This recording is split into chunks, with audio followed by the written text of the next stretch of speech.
So mga kabeshi, kumusta na kayo? So, mayroon po tayo ditong pinya. Ayan. So, alam nyo ba kung anong color nito? Sabihin nyo, hindi nyo pa alam. Para sabihin ko sa inyo. So, ang color ng pinyang ito mga kabeshi is kulay pink. Ayan o. Ayan, pakita ko sa inyo. Ayan, kita nyo ba?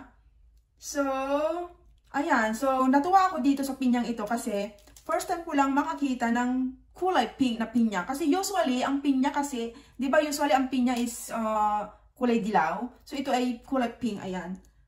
So, ayan. Nung nakita namin to, natuwa ako. Ang bibilhin namin sana is yung kulay dilaw na, na pinya. Nakita namin to. At hindi pa rin natatry ng aking ulirang asawa ito. Kaya, gusto namin itatry. So, yan natin kung tunay ba talagang kulay pink ito. Ayan o. Ayan. So, handa na ba kayo? Handa na ba kayo? Ano yan? Rated K. So, bubuksan natin siya. Tanggalin na natin to. Lagi kulay pink. Ayan. Aray! Otik.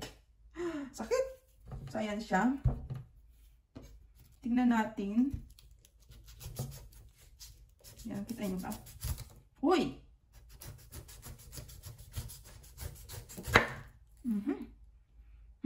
Ayan. Ayan o, nakikita nyo ba? It's color pink. So, ayan. Marunong ba kayong magbalat ng pinya? So, ang una natin nakita is yung kulay dilaw. Nakita namin, ang bibilhin namin sana is yung nakahiwa-hiwa na pinya. Kaya lang kasi, kapag i-compare mo yung nahiwa-hiwa na compare sa hindi pa nahiwa, hindi pa nabalatan, is medyo mahal siya. So, sabi ko, why not yung piliin natin is yung babalatan pa. Sabi naman ng aking ulit ng asawa is mahirap daw magbalat. Sabi ko naman, okay lang, sanay naman ako sa hirap. Ganon! So, ang pagbabalat ng pinya, wala ito sa akin. Mas mahirap pa yung mga pinagdaanan ko noon sa buhay. Pero tignan nyo, kinaya ko. Sa pinya pa kaya? So, alam niyo ba mga kabeshi? Kwento ko lang sa inyo, no? Dati, nung nag-work ako sa Taiwan, nung nagtrabaho ako sa Taiwan, tapos nagpa-part-time ako. So, yung mga ibang nakakasama ko sa part-time, syempre, ang part-time namin is mahirap, no? So, lagi nila akong tinatanong kung kaya ko pa ba. Kasi nga mahirap.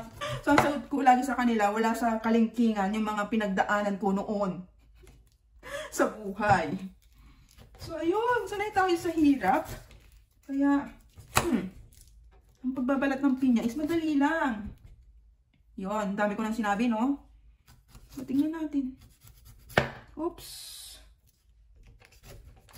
Ayan. So, ayan, oh. Kulay pink talaga siya, mga kabeshi.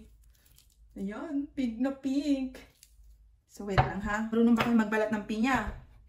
Ayan. Ganito ang pagbabalat ng pinya. Tanggalin muna natin yung balat niya masyado. Yan, ganyan. Dapat kasi hindi nila tinanggal yung tangkay dito, no, para may hawakan. Susuko na ba ako? Susuko? Akala ata kasi ng mga kawork ko dati is pinanganak akong mayaman, no? Hindi porkit lagi akong nakakulot is pinanganak na akong mayaman, mga kabeshi. Ayan. Ang pagkukulot kasi, kasama na yan sa buhay. Simula kasi nung natuto akong magkulot. Ayan, nawili na ako magkulot kahit nasa bahay lang. So, yon. So, anyway, ayan, tatanggalin natin yung mata niya. So, let's remove the eyes. Eyes, baby. So, ganyan yung pagtanggal. Ganyan lang yan. Oops, ganyan. So, panoorin nyo to sa mga hindi pa marunong magtanggal ng mata. Ganyan siya. So, naalala ko pala mga kabeshi, no? Noong bata pa kami, tapos may pinya. Habang binabalatan yung pinya sa harap namin, nasa harap kami, sa harapan nila. Habang nagbabalat sila ng pinya, nandoon kami sa harap. Kasi, yung alam nyo itong mga mata, alam nyo ito, mga mata, minsan kasi meron pa yung ayan, kinakain namin yan. Na-try nyo din bang gano'n, mga kabeshi, yung pag-aagawan nyo yung mga matang tinatanggal nila, tapos kakainin nyo yung may mga pa dyan, may mga laman. Yun, ganun ako ng bata ako. Kakainin mo lang na ako ng mata, masaya na ako.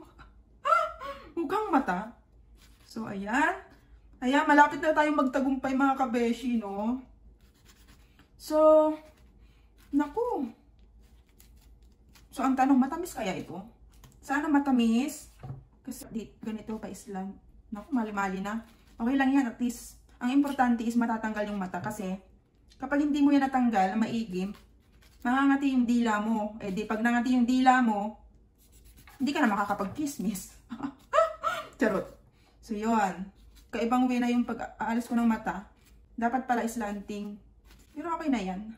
Kailangan natin tanggalin yung ano kasi para hindi mangati yung dila ng aking asawa. So, ayan. Kumusta na kayo dyan? Ayan. Kung tatanungin nyo ako, okay naman ako dito. Yes. Okay lang ako dito mga kabeshi. Ayan. Salamat pala sa mga nanonood ng aking mga vlog, ng aking mga video dito sa FB, sa Facebook. Tapos maraming salamat din doon sa laging nag-share ng aking video, si Ronquelo Paragas. Ayan, Paragas din siya. Kamag-anak ata namin siya, hindi ako sure. Basta Paragas siya. Lagi niyang sinashare yung aking video. So maraming salamat. Salamat na balag. Salamat na balag. Salamat na balag, kapinsan. Kasi napakasipag mong mag-share ng aking video. Ayan. Malapit na. Malapit na tayo sa katotohanan mga kabeshi. Kapit lang. Kaya natin to. Di kasi ako sanay mamuhay bilang isang Disney princess. Princess yarn.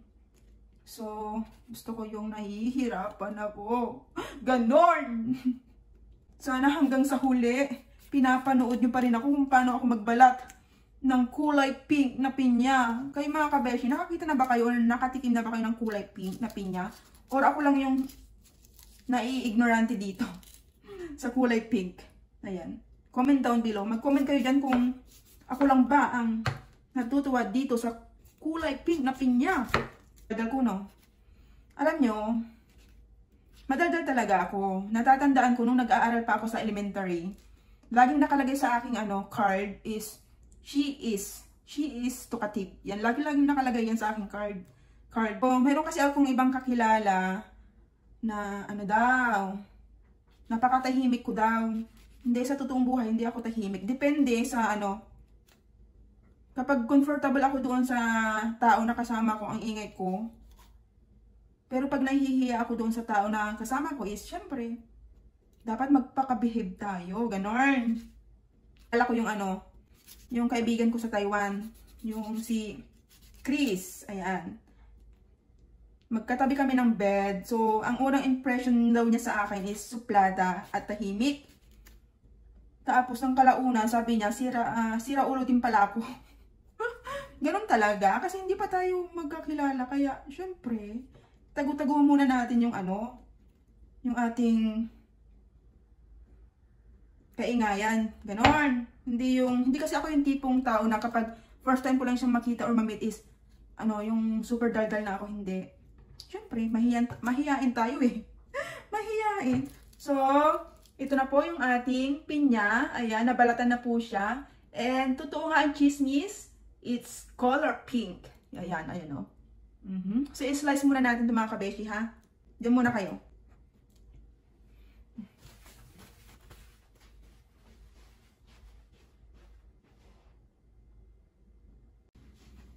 Ayan, pakita ko sa inyo kung paano ako mag-slice ng pinya.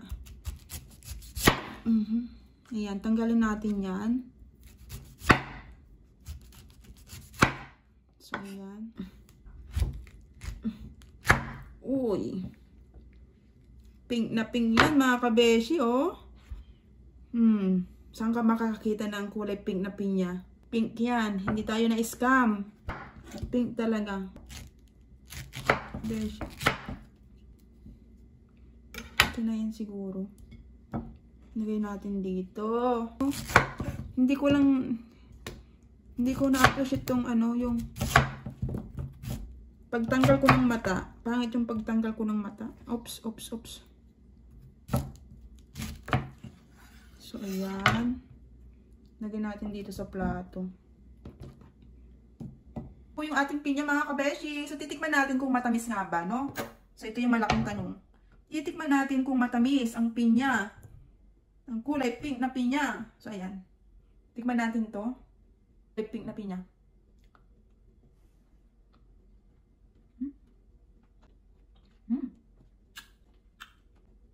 Hindi siya maasim, matamis siya.